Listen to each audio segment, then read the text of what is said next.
Good morning. আমাদের dining এ জানলা দিয়ে সকালবেলা এত ভালো রোদ আসে, আগে জানলে আমার ঘরের প্ল্যানটা এইদিকেই করতাম। আমি তো রোদে বসে আছি, এদিকে মাকে দেখো বড়ি দেবে বলে একদম প্রস্তুতি চলছে, তো মাকে আমি একটু হেল্প করে দিলাম। অনেকগুলো আজকে বড়ি দিয়ে দিচ্ছি আর বড়িগুলো বেশ ভালোই হয়েছিল।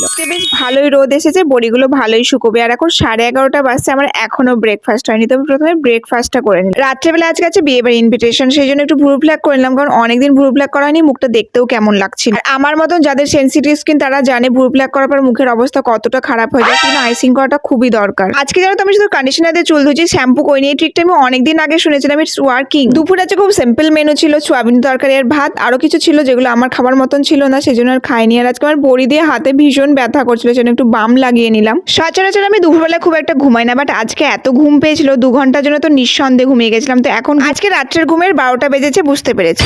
রেডি হয়নি যে এখন একটু বেরোবো আমি আর মা, বললাম বিয়ে বাড়ি ইনভিটেশন রয়েছে, তো গিফট কিনতে যেতে হবে। চলে এসে গিফটের দোকানে, আর গিফটের দোকানে এসে বোঝা যায় না যে কোনটা নেবো, কারণ সব গিফটগুলোই দেখতে সুন্দর লাগে। তো ফাইনালি আমাদের এটা পছন্দ হয়েছে এবং কিনে নিয়ে আমরা চলে আসি বাড়ি এসে আমরা সবাই রেডি হয়ে নিয়েছি, এখন বাবার জন্য ওয়েট করছি। সব লাস্ট টাইম পরলাম নেল পলিশ, যেটা সবসময় আমি ভুলে যাই। আমরা সবাই রেডি, চলো এখন বিয়ে বাড়ি যা জায়গা। বিয়ে বাড়িতে এসে দেখি সামনে দেখেছি ফুচকা স্টল, তো প্রথমে ভাবলাম ফুচকা খাই, তারপর বউকে দেখবো। বিয়ে বাড়ির মধ্যে তাকে খাওয়া দাওয়া, তাই না? ফুচকার অতটা ভালো ছিল না, 3-4টেই খেতে পেরেছি। তারপর চলে আসি বউকে দেখতে, তো নতুন বউকে দেখলাম, বেশ মিষ্টি লাগছিল। তারপর আমরা বেশি টাইম ওয়েস্ট না করে চলে আসি খাবারের জায়গায়। মোটামুটি 1 ঘন্টা ওয়েট করার পরে আমরা জায়গা পাই খাবার জন্য, তারপর বসে যাই। আর মেনুতে ছিল অনেক কিছু, সবগুলো আমার ছিল ফেভারিট। আর কার কার আমার মতন এই বিয়ে বাড়ি থেকে ডাল আলু ভাজা খেতে ভালো লাগে? আমার না খুবই ভালো লাগে, মানে ডালটার আলাদা রকমই একটা টেস্ট হয়। খাওয়া দাওয়া তো প্রায় আমাদের শেষের দিকে, আর খাবারগুলো খুব টেস্টি ছিল এবং পেট ভরে খাওয়া হয়েছে। এদিকে রুহি দেখো পুরো হজমটাকে গুঁড়ো করেছে, এটা খেতে কিন্তু আমারও খুব ভালো লাগে। তো চলো টাটা, দেখা হচ্ছে নেক্সট ব্লগে। আজকের দিনটা তো ভালোই কাটলো।